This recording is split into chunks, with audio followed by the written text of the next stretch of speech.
Hi అండి. ఈ రోజు నేను మీ ముంగడికి తీసుకొచ్చిన ఫోక్ సాంగ్ వచ్చేసి పొలమారు పొలములో నాటు వేసే బావ అనేసి ఒక మంచి ఫోక్ సాంగ్ తీసుకొచ్చడం జరిగింది అన్నట్టుగా. మంచి సాంగ్ అంటే చాలా మంచి సాంగ్ అన్నట్టుగా. ఈ సాంగ్ రిలీజ్ అయ్యి 1 మంత్ అయిపోతుంది. ఆల్రెడీ హిట్ అయింది అన్నట్టు. చాలా మంచి రీచ్ వచ్చింది.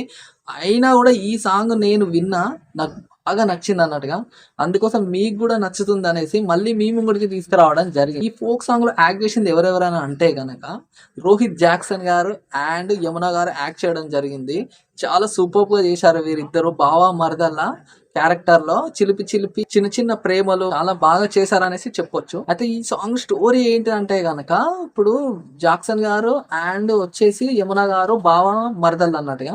సో నాటు వేసే ప్లేస్ అంటే పొలం దగ్గర చిలిపి చిలిపి ప్రేమలు వాళ్ళ మధ్యలో ఒకరిపైన ఒకరి ప్రేమ చూయించుకుంటూ అదే ఆ పొలం పనుల దగ్గరనే ఉంటుంది. అలాగే వాళ్ళతో పాటుగా పక్కన నాట్లు వేసిన వచ్చిన అమ్మాయిలు కానీ, ఇటు పొలం దున్ననీకి వచ్చిన అబ్బాయిలు కానీ చాలా వాళ్ళ మధ్యలో కూడా చిలిపి చిలిపి చేష్టలతోని ప్రేమలు ఉండడం జరుగుతుంది.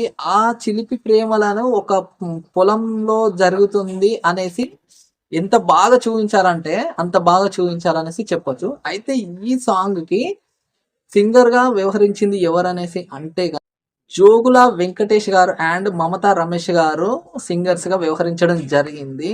వీళ్ళ వాయిస్ ఈ సాంగ్ కి చాలా యాప్ట్ అయింది అనేసి చెప్పొచ్చు. అలాగే ఈ సాంగ్ ఇంత పెద్ద హిట్ అయింది, మళ్ళీ మళ్ళీ వినాలనిపించేంతగా ఉంది అనేసి అంటే గనక మ్యూజిక్ అనేసి కూడా చెప్పొచ్చు. ఈ మ్యూజిక్ అందించింది ఎవరనేసి అంటే గనక శేఖర్ ఇచ్చోడ గారు ఈ సాంగ్ కి మ్యూజిక్ అందించడం జరిగింది. చాలా బాగా అందించారని చెప్పొచ్చు.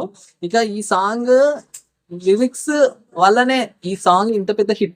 అయితే ఈ సాంగ్ కి లిరిక్స్ ఇచ్చింది ఎవరనేసి అంటే పరశురామ్ నగం గారు లిరిక్స్ ఇవ్వడం జరిగింది. చాలా అందంగా ఇచ్చారు. ఎంత బాగా ఇచ్చారంటే అంత బాగా ఇచ్చారంట. లిరిక్స్ అండ్ డైరెక్టర్ కూడా మన పరశురామ్ నగం అన్నగారే అన్నట్టుగా.